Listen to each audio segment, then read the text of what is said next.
नमस्कार, बहुत बहुत स्वागत डॉक्टर साहब आपका कार्यक्रम में। कैसे हैं? बहुत अच्छे। जैसा हमने शुरू की है, एक श्रृंखला हमारी चल रही है। पिछली बार हमने जेमिनाई, फिर उसके बाद हमने जो हमारे राशि के चिन्ह हैं उन पर हम चर्चा कर रहे हैं। आज हमारा जो लियो के बारे में आज हम बात करेंगे, सिंह राशि के बारे में। तो सिंह राशि की जब बात करते हैं और उसका जो प्रतीक है, जो आप अभी बता रहे थे हमें कि शेर है, सिंह है, नाम से ही पता चलता है कि सिंह है। कैसे होते हैं ये लोग, कैसा इनका चरित्र होता है, कैसी व्यक्तिगत अभिरुचि किस प्रकार की होती है इन जातकों की? शेर है, जो सिंह राशि को शेर से डिपिक्ट किया गया है। तो शेर के जो मतलब ये नहीं कि शेर होते हैं, मतलब शेर की जो क्वालिटीज होती हैं, ईगो होता है जी, अपना शिकार खुद मारता है जी, जब वो चलता है तो दूसरे लोग डरते हैं जी। तो ये जो अपना एक राजपाट, अपना एक नियंत्रण रखता है, अपना एक एरिया रखता है, जो एक स्वाभाविक एक शेर का, अगर आप कहीं भी जाएं तो शेर के कुछ 5-6 चीजें जो अन्य होती हैं, इन चीजों में इनका मतलब रहता है।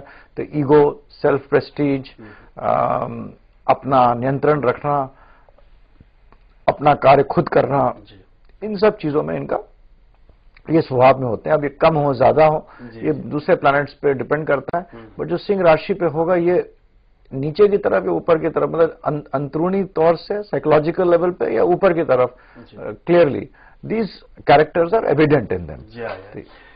डॉक्टर शंकर अडावल जी कहते हैं कि जो सिंह राशि के जातक हैं, जो लियो हैं, वे अपने निर्णय खुद करते हैं, अपने काम स्वयं करते हैं, अपना एक दायरा निश्चित करते हैं, और जिस प्रकार सिंह की प्रकृति होती है, जो उसकी प्रवृत्ति होती है, उस तरह के गुण इन जातकों में देखे जा सकते हैं। सिंह राशि के बारे में अभी और चर्चा करेंगे और बहुत कुछ जानेंगे डॉक्टर शंकर अडावल जी से। सिंह राशि के जो लोग हैं उनके बारे में, उनकी चारित्रिक विशेषताओं के बारे में चर्चा कर रहे थे। आपने बताया इनिशियली कैसे कैसे वो लोग होते हैं, क्या करते हैं।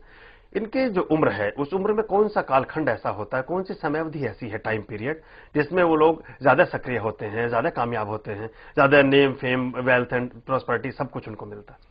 देखिए, सूर्य के जो लक्षण है, जो सूर्य देव हमारे, उनके क्या लक्षण है? वो हमारे नेत्र होते हैं, पूरे दुनिया के नेत्र होते हैं। राजस्विक, सात्विक और तामसिक चीजें तीनों इनके अंदर होती हैं। तो धरती में तीनों चीजें होती हैं, मगर सूर्य देव को कोई असर नहीं पड़ता है। और ये हमारा मतलब जो शुरू होता है दिन का, उसके शुरुआत भी होते हैं।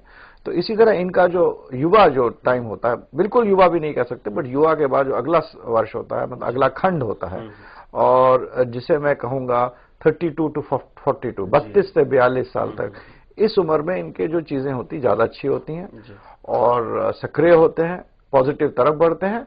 मगर मैं यहाँ ये भी कहना चाहता हूँ, अगर पत्री में बाकी ग्रह ठीक नहीं है तो इसी समय नेगेटिव भी ज्यादा हो जाता है। तो ये समय जो सक्रिय होता है, इट इज बोथ ऊपर या नीचे दोनों तरफ, स्केल के ऊपर नीचे दोनों तरफ होता है। मगर 32 से 42 साल लियो राशि वाले के लिए, सन साइन जिनका भी लियो हो इंग्लिश के हिसाब से, उनके लिए it is a fruitful year.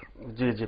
तो इन वर्षों में ये तरक्की ज्यादा करते हैं, लेकिन साथ साथ ये भी आप कहते हैं कि जो बाकी ग्रहों की पोजीशंस हैं, उनकी प्लेसिंग है, वो बहुत ज्यादा मायने रखती है, स्पेशली सिंह राशि के लिए। सिंह राशि के लिए कौन से जातक ऐसे हैं डॉक्टर साहब जो इनके सबसे ज्यादा निकट हो सकते हैं, इनके लिए सबसे अच्छी कॉम्बिनेशन है? यानी पति पत्नी के रूप में अगर चुनना चाहें या रिलेशनशिप में जाएं, तो कौन सी राशि ऐसी है जो सिंह राशि के सबसे ज्यादा अनुकूल है? देखिए, आजकल मैं रिलेशनशिप से बहुत देख रहा हूं। पहले होता था, जो लोग होते थे जो अलग सेम नेचर के होते थे, वो ठीक नहीं होते थे, और जो ऑपोजिट नेचर होते थे, लोग कहते थे वो ज्यादा अच्छा चलते हैं। और आजकल जो मैं देख रहा हूं, हो सकता है ये भी है आजकल कि जो सेम नेचर वाले हैं वो ज्यादा हस्बैंड वाइफ प्रूव करते हैं, क्योंकि आजकल एक कंसेप्ट हो गया स्पेस। तुम अपनी जिंदगी जियो, हम अपनी जिंदगी, गिव मी स्पेस। तो उस तरीके से मैं इनके दो राशि जो बड़े महत्वपूर्ण हैं, एक तो जिनके ऑपोजिट होते हैं वो होते हैं कुंभ राशि वाले, मकर कुंभ, कुंभ राशि, कुंभ, ज्यादातर कुंभ। तो वो इनके बहुत अच्छे होते हैं, क्योंकि वो चुपचाप होते हैं, मेहनती होते हैं। सूर्य की जितनी भी ईगो की चीजें हैं, वो शनि जो है वो पूरा करता है। शनि राशि, कुंभ राशि वाले। और जो इनका नेचर, जो इनसे बहुत ही इमोशनल अटैचमेंट कर सकता है, वो है कर्क राशि वाले। क्योंकि कर्क राशि वाले भी इमोशनल होते हैं, घर चाहिए, तुम मेरे को पैसा कमा के लाओ, मैं तुम्हारे साथ रहूंगा, ये वो एक्सेट्रा एक्सेट्रा। तो कर्क और कुंभ, ये दोनों अच्छे राशि हैं।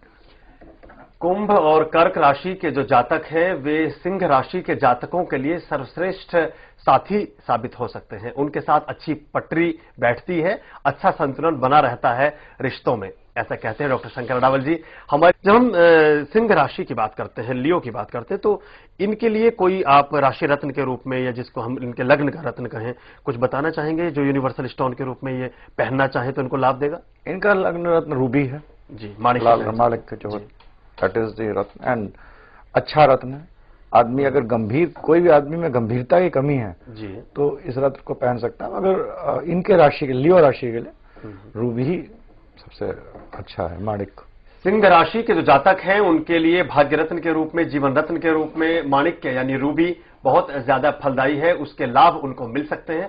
इसी के साथ डॉक्टर शंकर अडावल जी की मान्यता है कि जो जातक धीर गंभीर प्रवृत्ति के नहीं है, यदि वो उनको लगता है कि उनमें धीरता की, गंभीरता की कमी है, वे भी रूबी धारण कर सकते हैं, लेकिन ज्योतिषीय परामर्श के पश्चात।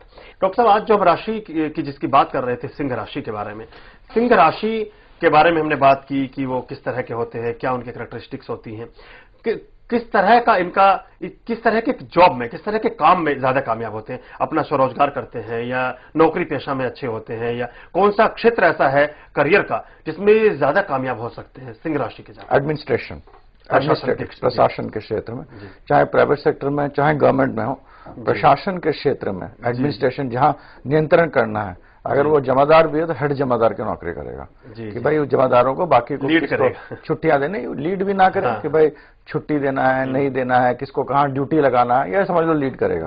तो मैं एग्जाम्पल दे रहा हूं, किसी भी क्षेत्र में हो तो इस तरह का काम इनको मिलता है, इनकी किस्मत है। जहां तक बिजनेस का सवाल है, पहले जमाने वैदिक ग्रंथों में था कि ऐसे लोग बिजनेस अच्छा करेंगे, मगर पहले बिजनेस जो होता था वो क्लियर होता था, उसमें कोई छल कपट नहीं होता था। आज के तारीख में मैंने देखा ये लियो लग्न वाले बिजनेस के लिए अच्छे नहीं होते क्योंकि उनका ईगो बहुत होता है, और जिसका ईगो है वो बिजनेस अच्छा कर नहीं सकता है। तो इसीलिए बिजनेस के लिए जो हमारी किताबों में लिखा हुआ कर सकते हैं वो नहीं है, मगर आर्मी, डिफेंस, एडमिनिस्ट्रेशन, इन सब चीजों में दे डू वेरी वेल। जी, लियो राशि के जो जातक है, सिंह राशि के जातक, वे अच्छे साबित होते हैं, बिजनेस में अच्छे साबित नहीं होते हैं, लेकिन वो ऐसे कामों में अच्छे साबित होते हैं जहां बाकी चीजों को लीड करना है, जहां नेतृत्व की बात आती है, जहां दूसरे लोगों से काम लेने की बात आती है, प्रशासनिक क्षमताओं की बात आती है। ऐसा डॉक्टर शंकर अडावल जी कहते हैं।